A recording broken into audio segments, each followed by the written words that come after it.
and welcome to the Rent Boys podcast. There ain't nothing going on but the Rent Boys podcast with me, Alex Camp, award-losing comedian, and over here, Don Mattenwoods. Award, not even nominated. Non-entering. Yeah, he's not in it for reasons of his own making. I've been nominated for... No, I haven't.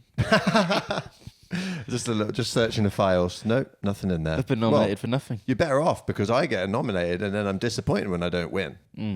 I'm very disappointed with That's why they said, Don, mate, we're going to put you up for this BAFTA. Do you fancy it? And I said, BAFTA? I don't know if I could handle the heat afterwards of losing. Because I'm not going to beat, Tom Hiddleston? Holland? Margot Robbie in a BAFTA. Is Margot Robbie in the BAFTAs? Well, she's an actor. She must have been nominated for something before. She's a very successful actress.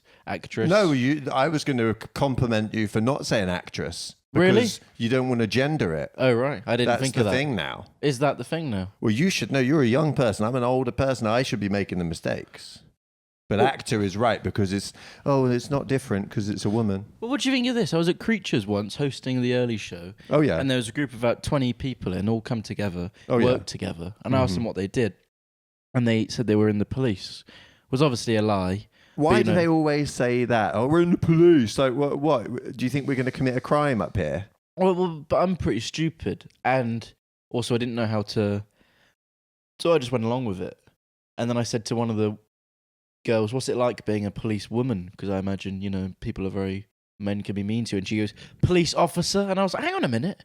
You're lying about being police people. Yeah. You can't take the moral high ground in this situation. Fuck you. You're literally lying through your teeth at me right now. Don't gender it. You're lying about serving our country, and you come back at me. Yeah. Fuck you. Fuck audiences, man. Yeah. Especially ones that come in groups of 20. Although I would like you to come to more early shows. We need the money. Anyway. Yeah, it's true. We're missing Ethan today. Yeah, we should address that. I wish there was some good reason, like he was off at war. Well, there kind of is a good reason. But we can't talk about that. No, we can't. I don't think that would be right. Well, basically, we normally do the podcast on Thursdays, and Ethan's day off wasn't Thursday this week, but we didn't know that until yesterday. And then Wednesday he was busy. Busy. Sorry. Yeah, you will be. So he's not here anyway, and we're just going to do the podcast, the two of us, and we're going to really get deep into the issues that are facing our society today, because that's what, now we've got Ethan gone, we can really speed up, we can really get into it, can't we, Don? Yeah. Because, it's going to be difficult for me to interrupt, I reckon. I was thinking this. Yeah. Because that's your thing, is interrupting. Yeah. But you can still interrupt me. Yeah, but then it will just be completely derailing it. Yeah, there's no one to bounce off. Yeah, not just half derailing it, which you're happy to do. Yeah. I actually had a couple podcast comments this week. How do you mean podcast comments? What exactly? Oh, someone that watches it spoke to me. They spoke to you in life? Yeah, in human. Someone you know, or someone who saw you at a comedy show, or... Well, it doesn't matter, does it? Okay, yeah. It was someone we both know who shall remain unnamed. They had two comments. Oh, yeah, what was that? Well, it was that I always derail the pod. Oh, before that, hang on a minute, actually. You just derailed yourself talking about derailing the podcast. Yeah, but this is coming to my mind. I wanted to say this to you, but I thought this would be a good moment. You don't trust your brain, that's the issue. Because you can't have a thought in the back of your mind and think, I'll get to that in a bit. You have to stop the thought you're in because the other thought's entered your head. I might forget. That's why I write stuff down. Have you forgotten now? No, I remember. Okay. So, point one. He has forgotten it. No, let's do the comments first because you are about to forget. So it was someone, and they said that I derailed it, the podcast. That was one. And they said the other one was that you... That's going to be really hard to give away who it is. That you shout a lot. And so I do shout a lot. They said it's very funny, but they imagine if they were editing it, it'll be very difficult to edit. What, me shouting? Well, I edit it. No. Oh, it was Eddie. Yeah. It was Eddie who edits our clips. He said sometimes. your shouts are very funny, but it makes it harder to edit. And I said, well, get better at editing. Get better editing, you can. Oh, sorry, YouTube. Anyway, sorry, YouTube. Yeah, because they don't like it. Kicked off. They don't like the C word. It's never a problem before. Was it not? No. Second point was there was a time where I said the word gay Yeah, that's lot. been said. On the podcast, and you said, Dom, mate, you need to stop saying the word gay. And you actually came down, you were like, why is it funny? I said, I just think it's funny. And you said, no, why is one of your jokes funny? And you actually came down with some evidence, like a lawyer. And I had nothing. That's what I do. But Monday night, Creatures, you did a song where I believe every single word in the lyrics was gay. Well, so, okay, let's talk about that. So the bit that I did was about dating a bisexual woman. Yeah. And the idea was that she would say, I'm gay. And that there's nothing worse for your confidence than a girl you're dating constantly reminding you that she's gay. Yeah. Right? That was the conceit behind the bit, because it's weird to be dating someone in a heterosexual relationship and for that person to then be like, I'm gay. A bit of a comment on the queer culture of today, right? From essentially an elder millennial point of view. And then the song I did went something like this. I'm gay. That's what she said when she was sucking on my cock. I was confused, but I didn't complain. I didn't want to have to sing that on the podcast with a cappella, but I did. And quite well.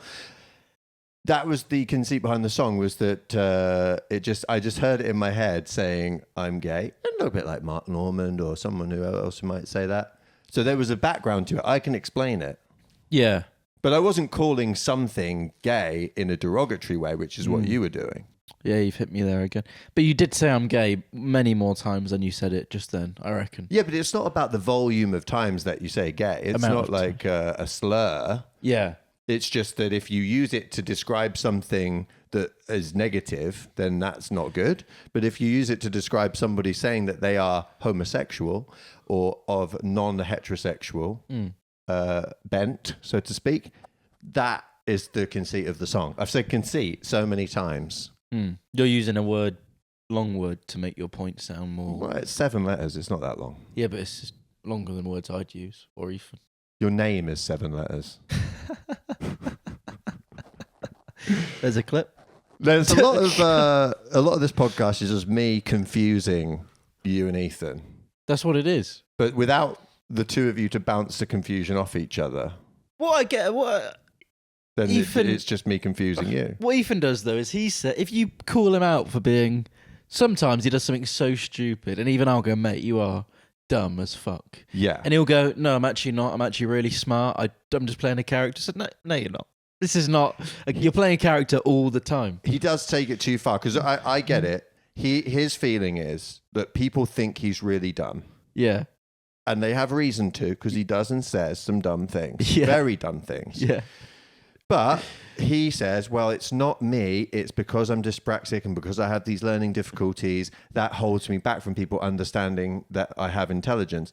I get that. But what he says is, I'm actually really smart. Yeah. And people don't get that. It's like, you're not really smart, dude. There's nothing really smart about you. You're not as dumb as people think you are, or you appear, or you act, or the things that you do, the things that you say. But you're still not very smart. He's not smart. I would never describe him as smart. And that's okay. Not everyone can be intelligent in this world. Everybody wants to be intelligent. Do they? Not everybody can be. I think his what's the word? He has a specific style of knowledge. What's the word that naivety and stupidness is like makes him a great It's person charming. to be around. Yeah, I really love. It's endearing. It's so funny most of the time. Absolutely. And that's a skill in itself to be funny, which is a skill that he's very much trying to pursue. So I'd say that's actually a way of a form of intelligence in itself. To get people to like you. To be stupid, to generate humour. So, but then you're falling into his world where he's saying, I am just stupid as a character in order to get people He's not open up. He's not a character. It's not a character by any means, and he's not smart in the conventional sense. Imagine if we came downstairs one day and you didn't realise, right, that we were here, and he's there puffing a pipe. He's Glasses on. reading a book, and he's playing the violin. It's like Sherlock Holmes or something. Yeah. The whole place is decorated differently, and he's just reeling off Shakespearean quotes and stoicism and things like this. And he turns around and he's like, "Oh, you weren't meant to be here. This isn't what you're meant to see." Do you ever read his... They were shouting again. There you go. Edit that. Eddie. Not bad. Do you ever read his... I know this is a big invasion of privacy, but he leaves his door open. Do you ever read his blackboard? No, I don't. Oh, I do. I don't enter his room. No, I don't enter, but... To read his blackboard. But his blackboard's to be honest, there. when I go in his room, I'm convinced he's smoking weed in there, and I know he's not. He's never has. But no, I know he never has. That's the thing, I know that. But when I walk in there, I'm like, God, it smells so much of weed in here. How is he not burning it? Yeah. Anyway, you read his blackboard. But on that point, there's been times where he's been like, I really want to smoke inside, but Alex, that's not acceptable. It's not me that's not acceptable. No. That's not the way it is. You live in a house, right? This is the thing that stops me from believing that Ethan's truly smart. Is because whenever we have a discussion like this, like he wanted to put his TV up on the wall, right? Yeah. This was hilarious to me because he's got a flat screen TV. It's massive. It's the deepest flat screen It's TV like- I've ever seen. It's like if Sony Ericsson made a TV. Yeah, Probably they do, actually. It's like an early prehistoric cave drawing of a flat screen TV. It's so fat. It's like 8 inches thick. And he's like, yeah, I'm going to put that up on the wall. Watch it. It's like, you're going to put that on the wall. Like you have to, you have to really like reinforce this thing with like multiple, I don't know, cranes and scaffolds. And he's like, well, why won't you let me do it? So I'm not letting you do it. Yeah. The landlord does not want you to do that. Yeah. And it's the same with smoking. You don't smoke in a house that you're renting off somebody. Yeah. Well, no, but I've never seen him smoking. So, and if he had, I would have seen it, I reckon. Oh, no, I don't think he has. I'm not saying that he has. He just smokes so much. It smells so much. 'Cause it's a tiny room. It smells so much. I'm like, I can't believe it smells this much. Well, I mean, he rolls weed in his room. That'd be why. Yeah, of course. But like, I guess that's the thing. What I'm saying is, why does weed smell so strongly? And why in that room? To be fair, I lived in that room before, and it was like any smell, it just fills the room up completely because it's so small. You fart in there, and it's like, you're like, Remember, I was going to live in there. Glad I didn't, yeah, to be honest. yeah. You got the big room, I like it. I can stretch in the the morning. palace. I can putt in there sometimes, golf. I really regret not taking that room. Well, Do actually, you? no, that's not true. That's not true because it is more expensive, and I don't regret Only that. 50 quid. Yeah, but sometimes right now, I'm glad I don't have the extra 50 quid. Yeah. But I rearranged my room yesterday a little bit, and it's just such a puzzle to sort my room out because it's the wrong size. Yeah. And it's got like a corner missing, and it's just I'm trying to have a big bed and a TV, and I fit a lot of stuff in there, but like the office space bit, I'm trying to convince myself that I'm working on my desk and I can't move my chair more than about a foot before I bump into my bed, and I've got clothes on one side and guitars everywhere. What is good about your room, though, is if I was to buy a large TV, I'm not sure where I'd put it. Because I've got a small TV and I put it on a little side table and then put the side table down and then just hide it in the corner. That's the funniest thing about your room is that like you don't have anything big in this big room. Well, the desk's massive. Do you remember when you moved in Yeah. and you bought posters Yeah, they're still off there. Amazon? Yeah, they're still there. I've got a new one. Yeah, but like the posters you bought, I don't think you understand the sizes of paper. Well, they're A4, aren't they? Yeah, A4 is such a big room. I mean, like we've got paintings around here. They're at least A3 or A2. Yeah. That's the right size for a wall. And you've got these A4 posters that just look like they should be bigger. They really look like they should be bigger. There's an A4 one on my back wall now of Tiger Woods, and obviously the back wall's ginormous. Yeah. So it's like... I've seen it. I went in there to get your Hoover the other day to borrow it, and it was like Tiger Woods is. I think that's Tiger Woods. Maybe a smaller version of it. it's a golfer. Yeah. He's not white. It's probably Tiger. Yeah. There's some more black golfers. Yeah. I don't know. Tony Finau. I don't know I him. think of. Yeah. But I like my room, and we're not going to change it, are we? Really? Let's be honest. We're If not we- going to change it. We're not going to change it. Be a lot of work, wouldn't it? I reckon we'd change it, and then halfway through we'd go, we'll just leave it. I'll just take this stuff. That's a good method, actually. Let's do that, and I'll take the TV. What? Your TV. You're going to go in my room No, with my stuff? I'll agree that we'll change it, and then halfway through we'll just go, fuck it. But then we just won't want to move the stuff back, so I'll just keep your TV. What? So you're going to tell me that we're changing rooms? Yeah. I'm going to start moving things. You're like, make sure you move the TV first. You should move that first. Get it out of the way, right? Yeah. And it goes in your room, and then you're like, stop. I've changed my mind. Yeah. But leave the TV. The TV's still there. Yeah. What do I get from your room? My TV, which is about a third. Your shit little TV. Your tiny little TV. Tell you what, I've got that TV actually. When I was in my first year uni living in halls, first week at uni, I reckon, first couple of weeks, having house parties and that, and the toilets were in everyone's rooms. People would say to me, "Oh, can I use your toilet, mate?" And I was like, "Yeah." And to start with, I'd let them use the toilet, and I'd sit in my room to make sure they didn't do anything. And then after a while, I just thought, well, you're sitting in your room watching them go to the toilet to make sure they're not doing anything. Toilet, bed. I'd just sit on the bed till they're done. Oh, like in halls? There's an ensuite. Right, yeah. And then I would do that and sit there, and after a while I thought I'd trust these people. One of the cunts smashed my TV. Smashed it? What, on purpose? Well, I went to watch it late at night. There was a small smash on it, so I asked all the people that went in there. They all obviously said no.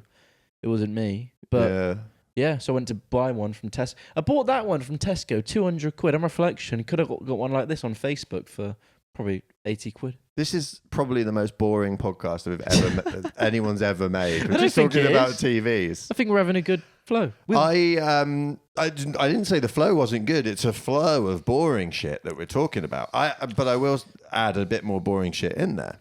Please. I lived in a house share in Brighton. Yeah. And we went to view this house, right? I wasn't even there actually, but the rest of the guys went to view it, and there were 4 rooms, 4 of us, and the rest of them were just all kind of okay. And there was one that had an ensuite bathroom and a walk-in closet, and it was like the best room, right? Yeah. And the guys they like wrote a different shape on a paper, pulled them out of a hat, and I was the winner. Really? And you weren't even there? I won the big room. I wasn't even there. Fuck, man. It honestly felt like the one thing I've ever won in my life. Like, I mean, I've obviously won the genetic lottery and all that stuff. Nothing in comedy. You know, I live in England. That's a good start. That's amazing. Yeah. Did you have to pay extra? To live in England? To live in that room? No. Wow. We did it. We split it equally. I think before they pulled it out, we're like, right, we'll split it equally. We'll just whoever wins. None of the rooms were that bad. They were all okay, but this one had the ensuite bathroom. And what happened was everybody just came and used that bathroom because the other bathroom was all right, but it wasn't great. And I think the shower broke a couple of times. And like people just get like, I'd be in bed like in there with my girlfriend, and I'd just, you know, like 9 o'clock comes along. It's like knock. It's like, yeah, can you use the shower, mate? Like, fuck off. But yeah, okay. Did you let them use it? Did you? Of course I did. I was living with these were my best friends. Yeah. You know, guys I'm still friends with to this day, very close friends with. So what am I going to do? Say no? And I won this room, you know, especially Dave Vine. I was living with 2 Daves. Dave Vine. It's a good name. A very good friend of mine. Love him dearly. We've known each other for God knows how long, 25 years. And he really wanted that room. And if you know Dave Vine, I don't know Dave Vine. This is but if you did, but I don't. This is the kind of guy who you knew he really wanted that room to make his life right. Do you know what I mean? It's the kind of thing he was hanging his whole reputation on, and he didn't get it, and I got it, and I loved that I got it. But I had to let him use the bathroom. Yeah. And it was a wet room as well. So it was like everything was like all shower material. Wow. There was no like, you didn't have to worry about you just wet the whole thing. You just fucking soak it. Great. They're good times, aren't they? Living with... I know I'd say a lot, but I really love living here. And I think when I'm like 40 and I've got like... I was going to say a family, probably just my own place, I'd imagine. I'd be thinking those were good times, man. I feel bad that this isn't a better experience for you, though. What do you mean? Well, because it's good, but like this house that I lived in, I mean, I lived in some house shares where actually it was kind of like depressing. Like some of them were so disgusting, house shares that I lived in. It was ridiculous. This one was a bit disgusting, but we used to have parties all the time. But I was probably about the same age as you. And I was younger. I was about 21 at this time, probably. I was still in uni when I lived in this house. So yeah, I was about 21. maybe 22, and we used to have parties. We'd take all the furniture out and put it in someone's bedroom and just put like cardboard everywhere so people could just go nuts. And like, lights and fucking big speakers and everyone like doing drugs and drinking. And we got like, when I lived in this house, it came to summer and we'd been living in the house for quite a while. And we used to just sit with the door open, tops off, drinking beers outside that. We had our friends around. We were all like just playing music in there. And we went to this street party that was held on the street. And this was not a student area. There were families and stuff. And we turned up and everyone was like, it's them. They were like, these fucking nutty 21-year-old long-haired musician guys who have a van and like loads of friends and have these parties and stuff. They were like, "Hi, how are you doing? You're the guys who have all the beers and stuff. Do you want a curry? Do you want a drink?" Like they were treated us like we were royalty, like celebrities. The old people? Yeah, like just the families. Like, well, I wouldn't call them old people now. They were probably my age now. Yeah, but they were like families, and there was like face painting tent and drinks and all this stuff. And they were like, "Oh, hey guys," like we never got a complaint or anything. Yeah, they would just thought we were like cool young dudes. That's probably because the old dads were looking at their kids, and then going, "I wish I was doing what those." Oh guys yeah, are doing. absolutely. They're probably like, "God, I bet these guys are fucking and having a great time and just killing it." I mean, we weren't. We were broke musicians. The thing is, for me, that would be a bad. If I came home every night and there was a party, I would hate that. The only party I need is when I come home and everyone's in the kitchen. That's a good party, making bagels. We have never had a party here. We're never going to. No, we're not. But Ethan said to me, he goes, I like living here, but I wish it was more fun. I said, what do you mean? What? Because Ethan's the least... Like, Ethan's either working, doing comedy, or stoned and asleep. Yeah, When would he have this fun that he talks about? He's waiting for someone else to bring fun to his doorstep. Yeah. You got to create your own fun. But if you come home and bring a party here and Ethan's stoned, he's not getting involved. No. I don't reckon. He'd be confused. One time I was hoovering at 11 a.m. He comes downstairs, unplugs the hoover and says, "No." I said, "It's 11 a.m. I'm hoovering." 11 a.m. is a fine time to hoover. I frankly even think that's too late. Yeah, I reckon so. We're not going to do developments. Are we still doing the format, are we? Well, you know what I was going to do? I was going to talk about some current events that might interest us. We'll talk about some stand-up related things. We'll play the stand-up adventures theme tune. I'll put listener questions on instead. Stand-up adventures. So there's a few things that happened in the stand-up world. A couple of weeks ago now, this is a while ago, but we'll talk about it anyway. There was a comedian called Aj Barker. Did you hear about this? And someone brought a baby into the show, and he had a go at the woman and got kicked out, and she got pissed off. What do you think about that? Babies in comedy shows. So he's what level is this Australian pro comic, I think. It was at the Melbourne festival, I'm pretty sure, or one of the festivals there. I've had that. Do you know what? This sparks to mind. I did a gig for Matty Oxley, very nice promoter, very nice guy, very nice comic. He it was a little outside marquee gig. There was probably about 10 people there, and he was obviously disappointed and saying sorry and that, but it was fine. I was opening, and I used to do a joke about, I don't know if you remember, I saw it, my dad adopting his girlfriend's kid, and I said, well, I don't understand because I don't see why I'd ever adopt a kid, and it's a paedophile joke. Oh, another paedophile. And it's basically about thriller films and how in thriller films, if a kid goes missing, everyone changes their life to find the kid. Yeah. And I say, I don't think that's realistic. Like, if I went missing when I was 6, my dad would have been like, "Fuck it, the paedophile can have him." And then I say, and in reality, they get returned because if he's not going to eat his broccoli, he's not going to suck a dick. So that's the joke. I remember this joke. Yeah. Honestly, it's like kind of doesn't make sense, but I like it. No, do you think it's good, dude? It got used to get a laugh. I seem to remember. It did, yeah. I'm going to do it on my Edinburgh show, but I've got 2 pedo jokes. You got to be careful. There's such a thing as too many pedo jokes in an Edinburgh show. Not in an hour, though. In an Edinburgh show, there is. Nah, it's all right. Anyway, so I did that. Mark my words, that will not go well. But anyway, carry on. I did that with a show, and there was a baby there. I didn't realise, and there was a mum with the baby. She applauded it. What, on her own, just her? Yeah, obviously the baby wasn't applauding. No, everyone else was applauding too, and she was like, and I was like, oh, got the baby on board. So I think, I would rather the mum came to the show and brought the baby than just didn't come. As long as the baby's, not crying and that. If it's crying, that's disruptive and you can't really do a show. Yeah. It's like bringing a dog. Like, people bring dogs to a show and you're like, that's fine until the dog starts fucking barking and ruins your set, because the dog doesn't know anything and you can't stop the dog from barking. The dog's going to bark at whatever.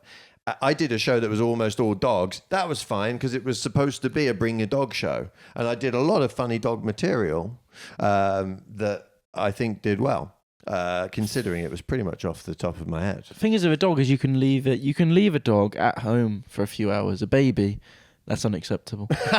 It is, yeah. I did a gig early on when I was living in Tokyo, and this was at the bar that we usually do the show at. And when I was working at this school, one of the teachers, she went off pregnant, and she had the baby and came back, and she came along to a show with a bunch of the people who worked at the school, which is great. And like, it's one of those things where, if they're coming to the show, it's almost that kind of show where you owe something to everyone who's come, because otherwise, if they're not there, it's going to be shit. It's still trying to get audience. So they come in, they sit at the front, and I'm doing my set, and she whips a tit out and starts feeding the baby. Really? And the thing is... Did you get an erection? I I had one anyway already, just from being there. But what do? You can't really say anything, because it's you can't complain. You can't say something, make it weird that someone's feeding their baby. It's a baby's got to eat. But at the same time, like, I've just seen a tit whip out. I'm on stage. I'm trying to do my thing, and you're just whipping a tit out.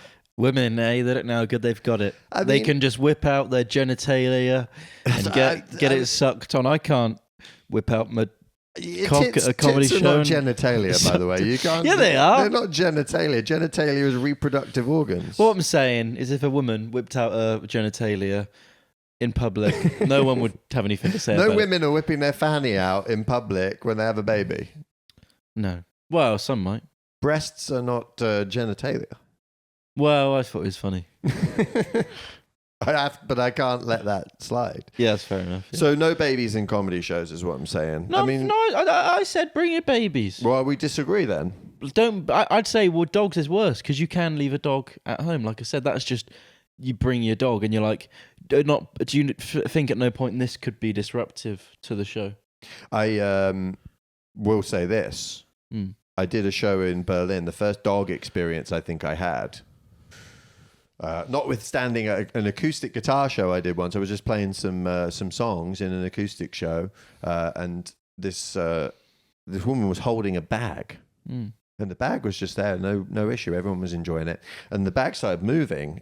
There was a little hole. The bag was slightly unzipped, and this little dog head just comes out and just pops out. This cute little, like, I don't know, it's a Chihuahua or a little cute dog that people had in Tokyo.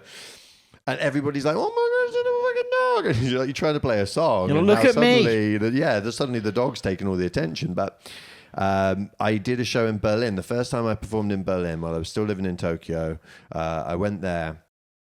And I used to have a bit that included referencing how much is that doggy in the window. And I did how much I would sing a little bit of the song, and the dog barked. There was a dog in the crowd. How much is the dog in the window? Woo, woo. The dog literally barked, and it got this incredible reaction. Yeah. And I thought, well, that was, the joke wasn't really going anywhere, but the dog really rescued it. Probably the peak of your career. I mean, to that point, yeah. Yeah. Since then, I've done really well. I haven't really. Okay, another one. Another stand-up related bit of news. I've been on the app Threads a lot recently. I look at it. Oh, how's that going? Every day. Well, I mean, not for me, not well, but I read it a lot. It's more active than it used to be. But it's been blowing up with people talking about Jerry Seinfeld, because he's been on doing the interview circuit. Making a film? Yeah, he's got a new film coming out, Unfrosted. Tomorrow? Yeah, it's coming out tomorrow on Netflix. I don't know why I'm fucking we're promoting Jerry Seinfeld's film. I think he's all right. Nothing for me.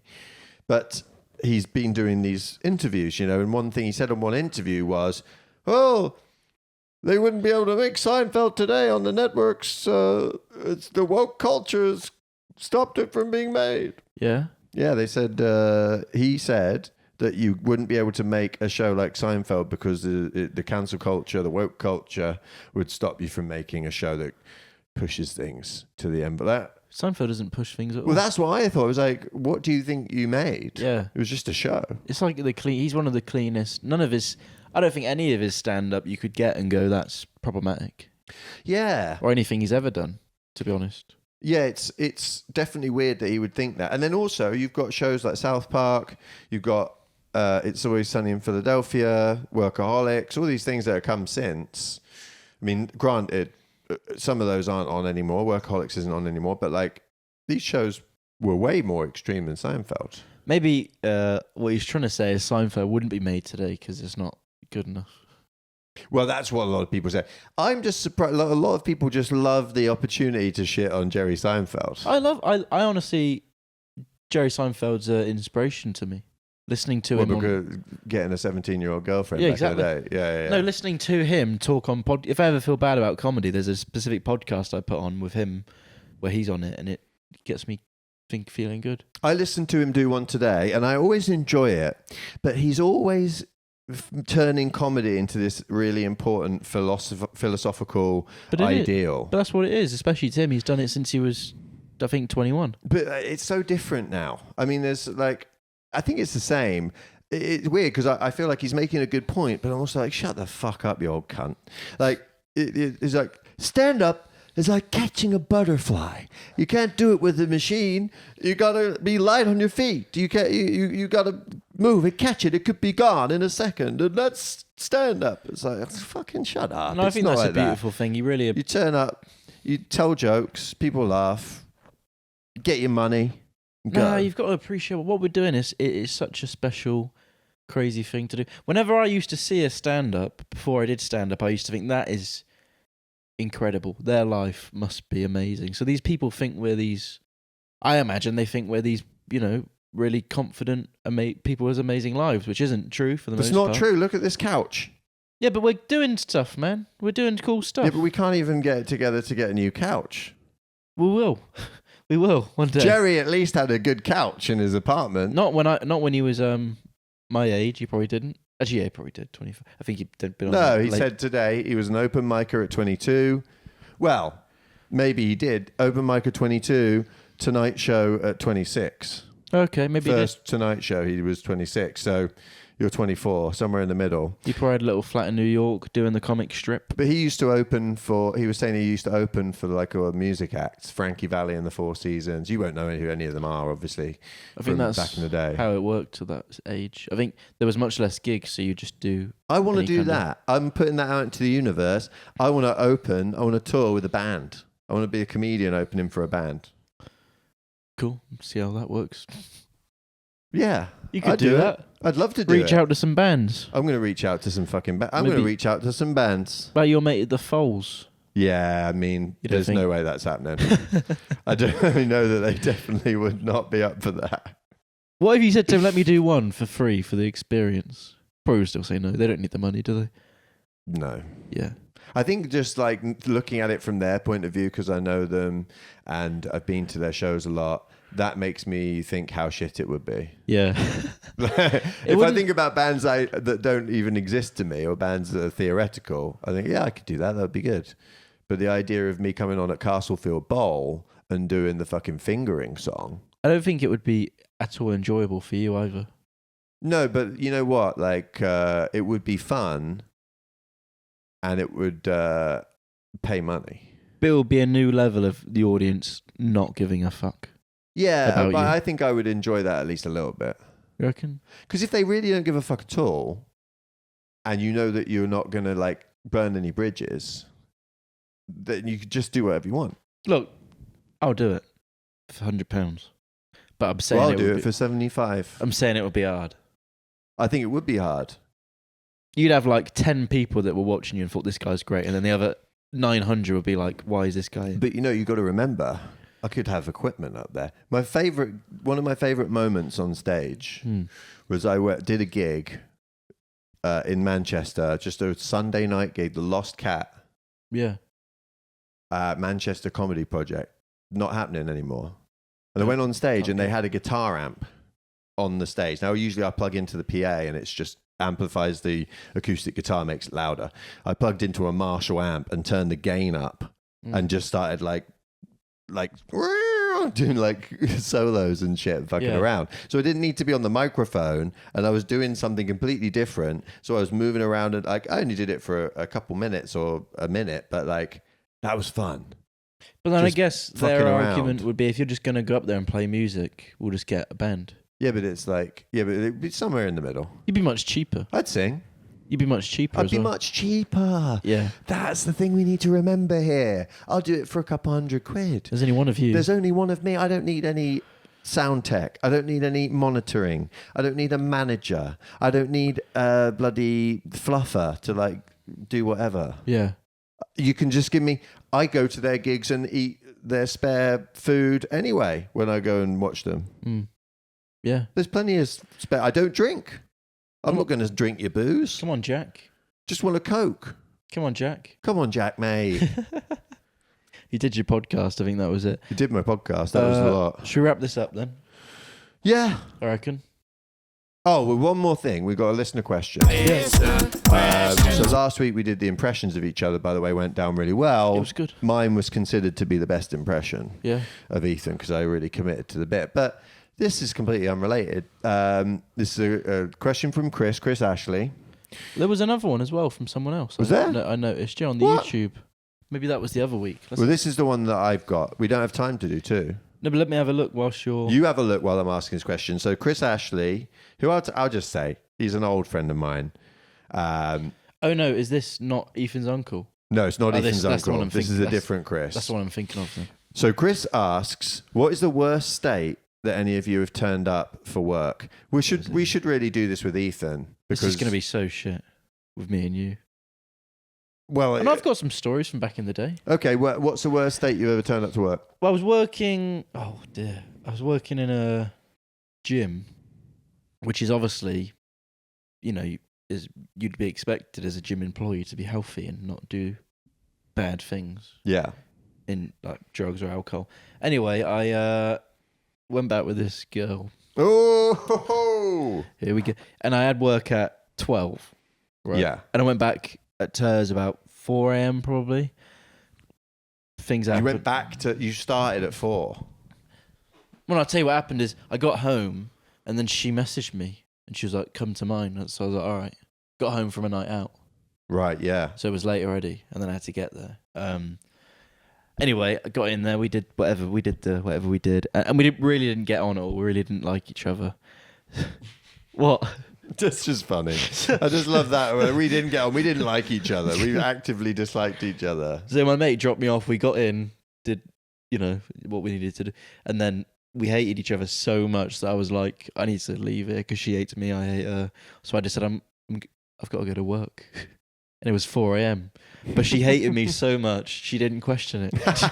She wasn't like, what are you doing? Yeah, wait a minute. You start work at 5? Yeah. That's crazy. And my time there was so quick. My mate that dropped me off. He just waited came- outside? No, he dropped me off and he was like, I'm going to go home, because he just dropped me off. And I gave him some money. He's just getting his pajamas on. He was only getting about... into bed. No, he was doing what you used to do in Yeovil is, because it's such a small area and everyone knows each other, if you weren't going out, you put on your Snapchat story, can do lifts. And then people would message you if they want a lift. Oh, fucking hell, really? Yeah, you could earn quite a lot of money, actually. No, so you just were unlicensed minicab. Yeah. You could earn loads of money.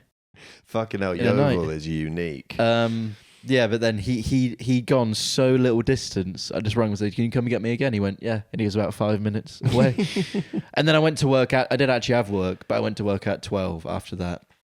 I'd done cocaine, and then working in a gym obviously probably isn't the best reflection of the business. I was the front of It's not house. the best reflection of the business. It's not that too bad. though. But No. that is a funny story anyway. But then when I was doing MDMA, I'd then go and work on a construction site, and that was fucking difficult. That is actually really irresponsible. Yeah, but they didn't give me any responsibility anyway. I'll talk about two. So I worked at the Levi's store in the Churchill Square in Brighton when I was in my early 20s, and I was there for 3 years. And I turned up there in some absolute fucking states. A few times I went into work and my boss would let me work, and it was like he'd look at me, and he was an old raver, and he'd look at me and he'd be like, not that old, but he was looking at me and it's like, okay. Yeah, go on then. And he knew immediately that I'd been out the night before. And he would let me on the floor, and then I'd start selling jeans to someone, and I'd be like, so these are 501s, yeah? And basically, like, what's your name? Then, he'd just come and be, Sea Dog, called me Sea Dog. He's like, maybe you should take a little... go home early, maybe. Yeah. One time I went, when I was living in that house, actually, the house I told you about, I was out all night, and I decided what I'd do is I'd go to work, and I came, this is why I am sober, by the way, this is one of the reasons I'm sober, is that I came back and I was like, I know what I'll do. I'll make a smoothie. I had loads of fresh fruit and healthy food. I'd been in a big shop and got healthy food. I made a smoothie and put a ton of vodka in it. Really? And drunk this smoothie. At what time? At like 8 in the morning or something to go to work. And so I set off to walk to work after I'd been up all night partying and had this smoothie, and I was walking, I can't believe I'm saying this on a podcast, walking up, and I just and just shat my pants. Oh dear. On the street in Brighton. Yeah. And I looked around, I was like, oh my God. I had the nearest place that was a Coral betting shop that was open. So I went in Coral, asked to use the toilet. That's like, literally took the underpants off, threw them in the bin, and just carried on and went to work. Yeah. I didn't decide to go home. Oh, you were a mess, weren't you? Oh yeah, absolutely. You never really talk about it. There was another time I turned up to Levi's at like 2 hours late on a Sunday. Yeah. And my friend Scott was managing. He was a good friend of mine at the time. We still I haven't seen him in ages.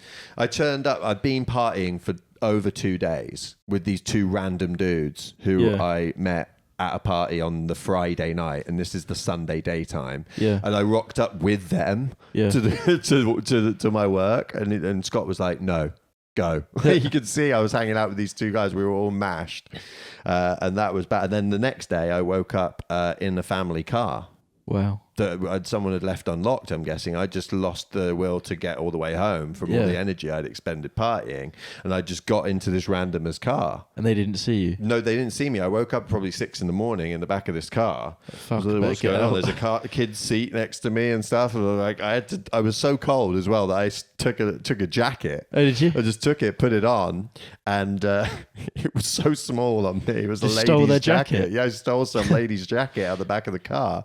And I'm walking back like this. Luckily, it wasn't too far from my house, but like, man, that was a weird one. That's hilarious. There's another time before that I worked in a leather craft store where they sold like leather bags, leather hats, and like figurines of wizards and stuff. It was a really weird shop in Brighton. This kind of weird shop you get in Brighton. And it was one of the first jobs I had there. My boss was so weird, really horrible, weird little guy. And one day I went in off my nut, and they were like, oh, we need some stuff done in the storeroom. I'm like, yes, I'll do that. I'll do that. So I went up to the storeroom and was helping stack things, right? And they had stacks of these leather cowboy hats that they were stacking up high. Be like you wore on Kill Tony. It was a lot like my Kill Tony hat, but leather. Yeah. If the Kill Tony hat was leather, I'd have been dead in the water. I wouldn't be doing anything now. I'd be dead. Anyway, so I'm like doing stuff in the stock room, and I've been awake all night, and this is 10, 11, 12 o'clock. And in the corner of my eye, I see these piles of hats. And I'm like, oh, I keep thinking it's a cowboy. So I turn him around, and like, I'm thinking there's someone behind me like, yeah, partner, you better keep stacking those things. Like, what's he gonna do? Every time I thought it was somebody. Yeah. And I just was freaking out, and I lost that job quite quickly. Jesus, man. Yeah, man. So if anyone ever's like, oh yeah, why isn't Alex having a drink? Well, there you go. That's why. All right, everybody. Thanks for tuning in. The rent is now due. Please like and subscribe and check out all the cool stuff that we do on stand up and all those other things, and my podcast and Dom's other podcast. Take care. Be real. See you next time with Ethan.